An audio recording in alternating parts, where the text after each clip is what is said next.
Subject, verb और other word, एक किसी भी सेंटेंस में इनका क्या रोल होता है या ये क्या होते हैं, आज हम लोग इसके बारे में डिटेल में चर्चा करने वाले हैं।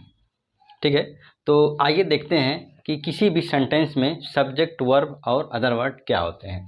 जैसे देखिए सेंटेंस है सब्जेक्ट, वर्ब और अदर वर्ड। सबसे पहले हम लोग समझते हैं सब्जेक्ट को। कोई भी नाउन हमारा क्या हो सकता है? सब्जेक्ट। ठीक है, कोई भी जो नाउन होता है वो क्या होता है? सब्जेक्ट होता है। या फिर हम कह सकते हैं कि सब्जेक्ट क्या क्या हो सकता है। ठीक है, जैसे देखिए सब्जेक्ट हमारा एक नाउन हो सकता है, या फिर प्रोनाउन हो सकता है, या फिर नाउन इक्विवेलेंट। इक्विवेलेंट का मतलब ये कि जो नाउन या प्रोनाउन न होते हुए भी लेकिन नाउन या प्रोनाउन या सब्जेक्ट का कार्य करते हैं। इसको हम दो भागों में बांटते हैं, एक होता है जिरंड और एक होता है इन्फिनिटिव। जिरंड का मतलब वर्ब की फर्स्ट फॉर्म प्लस ING, और इन्फिनिटिव का मतलब टू प्लस वर्ब की फर्स्ट फॉर्म। ये सब हम डिटेल में समझेंगे, लेकिन फिलहाल आप केवल ये समझिए कि सब्जेक्ट क्या क्या हो सकते हैं। तो देखिए सब्जेक्ट हमारा एक नाउन हो सकता है। नाउन का मतलब क्या? नाउन किसी का नाम, जैसे राम इज गुड, राम कैसा है? अच्छा है। पेन इज गुड, पेन क्या है? अच्छी है। ठीक है, और प्रोनाउन, प्रोनाउन का मतलब क्या होता है? जो सब्जेक्ट के स्थान पर प्रयोग किए जाते हैं। लेकिन यहाँ पर देखिए समवन इज गुड, कोई तो क्या है? कोई अच्छा है। व्हाट इज गुड, क्या है अच्छा है। ठीक है, तो ऐसे जो भी देखिए समवन कोई न कोई तो होगा। जैसे हम कहें कि राम अच्छा है, तो राम की जगह पे हमने कह दिया कि समवन, तो समवन हमारा क्या हो गया? प्रोनाउन हो गया। यानी वो भी हमारा किसका काम कर रहा है? सब्जेक्ट का काम कर रहा है। ठीक है, तो सब्जेक्ट नाउन भी हो सकता है और प्रोनाउन भी हो सकता है। इसके बाद देखिए जिरंड। जिरंड का मतलब क्या होता है? किसी भी क्रिया के पहले यदि आप ING लगा दें तो वह एक सब्जेक्ट की तरह काम करने लगता है। जैसे हम देखें वॉकिंग। वॉकिंग का मतलब क्या? आप ऐसे भी कर सकते हैं कि जिस किसी के भी बारे में हम बात करते हैं वो हमारा क्या कहलाता है? सब्जेक्ट कहलाता है। जैसे देखिए बात किसके बारे में कर रहे हैं हम? वॉक, यानी चलने के बारे में या फिर टहलने के बारे में।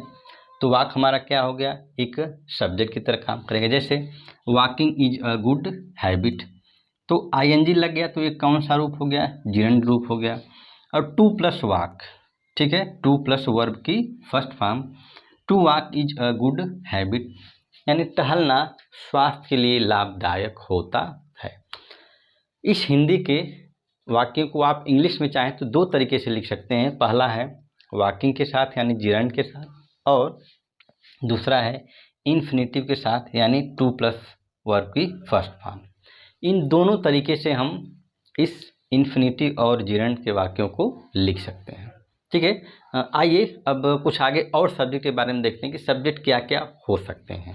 देखिए सब्जेक्ट, सब्जेक्ट देखिए हमारे दो प्रकार के होते हैं, एक होता है लिविंग और दूसरा होता है नॉन लिविंग। लिविंग के बारे में कहा जाए तो ये लगभग 90% में आते हैं, और नॉन लिविंग का मतलब यानी 10% में, यानी जो डूअर होते हैं, यानी जब कोई लिविंग वस्तु होगी या कोई लिविंग पर्सन होंगे तो काम करेंगे, और जब वो काम करेंगे तो किस में हो जाएंगे? लिविंग में। और जो वस्तु या फिर जो व्यक्ति काम ना करे यानी नॉन लिविंग हो, या फिर नॉन डूअर हो, जो काम करने वाला न हो, वो सब क्या होते हैं? नॉन डूअर होते हैं। देखिए जब डूअर कोई भी होता है तो यहाँ से हमारा जन्म लेता है क्या? टेंस।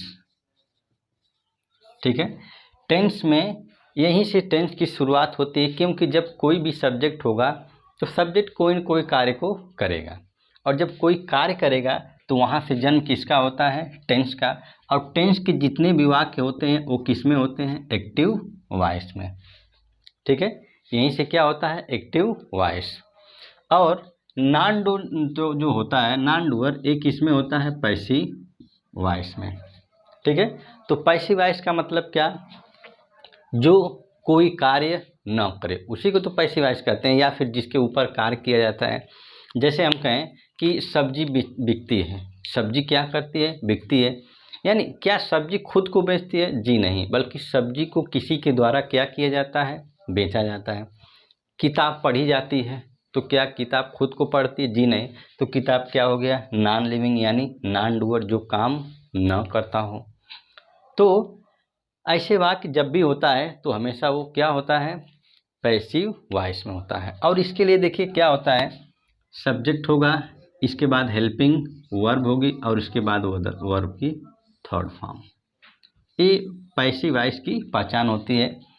कोई भी पैसिव वॉइस का वाक्य जो होता है और बिना हेल्पिंग वर्ब के नहीं लिखा जाता है, चाहे कोई भी सहायक क्रिया क्यों ना हो, और उसके साथ हमेशा वर्ब की थर्ड फॉर्म का प्रयोग किया जाता है।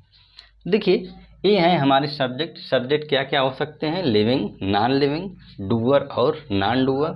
ठीक है, तो यहाँ से टेंस का जन्म हुआ जिसको हम कहते हैं एक्टिव वॉइस, और नॉन डूअर जो होते हैं वो क्या होते हैं? Passive voice. ठीक है, तो ये है हमारे सब्जेक्ट। आइए अब हम वर्ब के बारे में देखते हैं कि किसी भी सब्जेक्ट में या किसी भी सेंटेंस में वर्ब का क्या महत्व होता है। देखिए अगला है वर्ब। वर्ब का क्या मतलब होता है? एक्शन या फिर स्टाइल। इसकी परिभाषा तो ऐसी होती है कि किसी भी वाक्य में किसी कार्य का करना या होना जो पाया जाता है उसे क्या कहते हैं? वर्ब कहते हैं। लेकिन ऐसे यदि देखा जाए तो जिस वाक्य में ना लगा हो या फिर ना लगने की संभावना जब होती है तो उसे हम क्या कहते हैं? वर्ब कहते हैं। जैसे देखिए हम कहें अ वर्ड दैट शोज, एक शब्द जो दिखाता है या फिर करता है या फिर होता है। Something is called verb. ठीक है, एक शब्द जो किसी कार्य को करने के बारे में दिखाए या फिर किसी कार्य के होने के बारे में दिखाए उसे हम क्या कहते हैं? वर्ब कहते हैं। वर्ब मतलब क्रिया। स्टाइल का मतलब क्या हुआ? स्टाइल का मतलब वो कुछ जिसके हाव भाव से या जिसको देखने से मालूम पड़ जाए वो स्टाइल है। जैसे हम कहें कि मान लीजिए एक वकील है, वकील जब अपना कपड़ा पहन कर जाएगा तो आप उसको देखने से जान जाएंगे कि ही इज़ द बैरिस्टर, ये क्या है? वकील है। कैसे मालूम पड़ा? उनकी स्टाइल से या उनके कपड़े से, ड्रेस से, पोशाक से। जैसे एक लड़के हैं, स्टूडेंट हैं, यदि आप कॉपी कलम या अपना बैग लेकर जाते हैं तो कोई भी देखेगा तो क्या कहेगा? उनकी स्टाइल से मालूम पड़ जाएगा कि ही इज़ द स्टूडेंट। ठीक है, तो डॉक्टर हो, डॉक्टर को देखने से अभी यदि वो अपना आला वाला लेकर बैठे रहते हैं या फिर कहीं पर भी जाएंगे तो उनको कोई भी देखेगा तो क्या कहेगा कि ही इज़ द डॉक्टर। तो कैसे? उनके स्टाइल से। तो यह वर्ब की खासियत होती है, या फिर उनके स्टाइल से मालूम पड़ जाता है कि नहीं यह क्या है। तो वही या तो जो दिखाता है या तो जो करता है उसी को हम क्या कहते हैं? वर्ब कहते हैं। ठीक है, तो आइए थोड़ा सा वर्ब के बारे में और डिटेल में जानते हैं कि वर्ब कैसे कैसे और क्या क्या हो सकते हैं। देखिए वर्ब यहाँ पर मेन वर्ब और ऑक्सिलरी वर्ब। ठीक है, मेन वर्ब का मतलब जिसमें सब्जेक्ट किसी कार्य को करेगा, और बीइंग का मतलब जिसमें किसी कार्य का होना पाया जाएगा। फिलहाल मेन वर्ब देखिए, इसको हम 3 पार्ट में बांटते हैं। पहला है ट्रांजिटिव, दूसरा है रेगुलर और तीसरा है फाइनाइट। लेकिन फिर भी ट्रांजिटिव होता है और एक इनट्रांजिटिव होता है। ट्रांजिटिव और इनट्रांजिटिव ये भी क्रिया ही होती है। एक होती है रेगुलर वर्ब और दूसरी होती है इरेगुलर वर्ब। ठीक है, और तीसरी है फाइनाइट वर्ब और है इनफाइनाइट वर्ब। लेकिन ये सारी की सारी हमारी क्या होती हैं? मेन वर्ब होती हैं। और ऑक्सिलरी वर्ब देखिए यह 24 प्रकार के होते हैं, जिसमें होता है principal auxiliary verb, modal auxiliary verb और सेमी मॉडल ऑक्सिलरी वर्ब। जो प्रिंसिपल ऑक्सिलरी वर्ब होती है वह 11 और मॉडल ऑक्सिलरी वर्ब 10 और सेमी कितने होते हैं? 3। प्रिंसिपल में देखिए क्या होते हैं? Is, am, are, was, were, has, have, had, do, does और डिड। ये जो हैं ये हेल्पिंग वर्ब की तरह भी कार्य करते हैं और मेन वर्ब की तरह भी कार्य करते हैं, जैसा हमारा सेंटेंस होता है। और इनके साथ टेंस के अनुसार वर्ब की फॉर्म बदलती चली जाती है। मॉडल वर्ब की क्या खासियत होती है?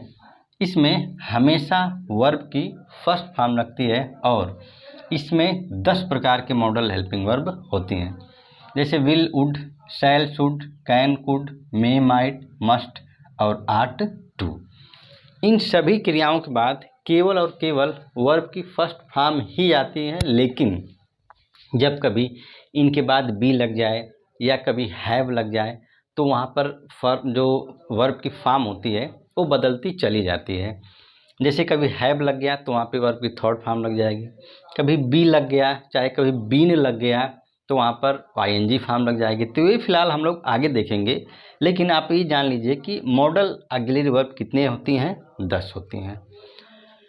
तीसरा है semi modal verb, need, dare और यूज्ड टू।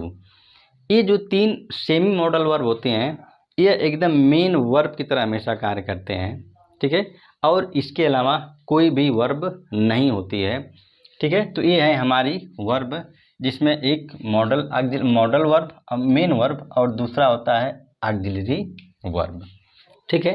तो ये हमारी होती हैं वर्ब, ठीक है। आपने सब्जेक्ट देखा और वर्ब देखा। आइए अब देखते हैं अदर वर्ड के बारे में।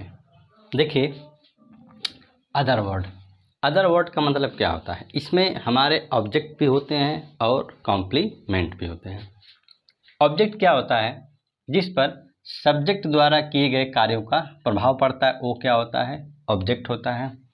कॉम्प्लीमेंट क्या होता है, जिस पर सब्जेक्ट के द्वारा किए गए कार्यों का प्रभाव न पड़े उसे हम क्या कहते हैं, कॉम्प्लीमेंट कहते हैं, या जिसको हिंदी में हम लोग पूरक शब्द भी कहते हैं।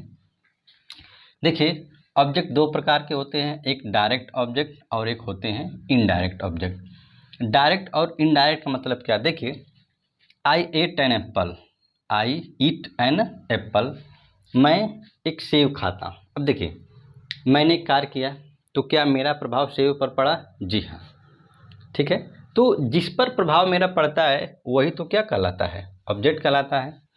अब देखिए इसमें डायरेक्ट और इनडायरेक्ट क्या होता है, जैसे देखिए I threw a stone at you, मैंने तुम पर एक पत्थर फेंका, मैंने तुम पर क्या किया, एक पत्थर फेंका। तो देखिए मेरे द्वारा किए गए कार्यों का प्रभाव सबसे पहले किस पर पड़ा, ठीक है, यानी यह स्टोन, तो यह हमारा क्या हो जाएगा, डायरेक्ट ऑब्जेक्ट। और इसके बाद फिर किस पर पड़ा, आप पर, तो ये क्या हो जाएगा, इनडायरेक्ट ऑब्जेक्ट। मैंने जो कार्य किया, मैंने पत्थर उठाया, तो मैंने पहले क्या किया होगा, पत्थर उठाया होगा, इसके बाद मैंने जब फेंका तब जाकर आप पर प्रभाव पड़ा, यानी आप हमारे क्या हो जाएंगे, इनडायरेक्ट ऑब्जेक्ट। लेकिन मेरा पहला जो प्रभाव पड़ा वो किस पर पड़ा, पत्थर पे पड़ा, तो पत्थर हमारा क्या हो जाएगा, डायरेक्ट ऑब्जेक्ट। और कॉम्प्लीमेंट क्या होता है, कॉम्प्लीमेंट का मतलब वो सब्जेक्ट द्वारा किए गए कार्य को प्रभाव जिस पर न पड़े वही क्या कहलाता है, कॉम्प्लीमेंट। जैसे देखें आई वेंट टू स्कूल, मैं क्या किया, मैं स्कूल गया। आई गो टू मार्केट, मैं बाज़ार जाता हूँ। आई वेंट टू दुबई, मैं दुबई गया। तो देखिए अब मेरे स्कूल जाने से या मार्केट जाने से या दुबई जाने से कोई प्रभाव तो नहीं पड़ेगा। जैसे मैं कहूँ कि मैं स्कूल गया तो क्या मेरे स्कूल जाने से क्या स्कूल में कोई परिवर्तन हो गया, कुछ भी तो नहीं हुआ, न उसके गेट हिले, न उसके खिड़की दरवाजे टूटे, ऐसा कुछ भी नहीं हुआ। जब कुछ भी नहीं हुआ तो इसका मतलब मेरा प्रभाव उस पर पड़ा ही नहीं। जब मेरा प्रभाव पड़ा ही नहीं तो फिर वो ऑब्जेक्ट कहाँ से हुआ, इसका मतलब क्या हो गया, वो कॉम्प्लीमेंट हो गया। मार्केट में भी जाने से कोई उथल पुथल नहीं हुई तो इसका मतलब क्या हुआ, कॉम्प्लीमेंट हुआ।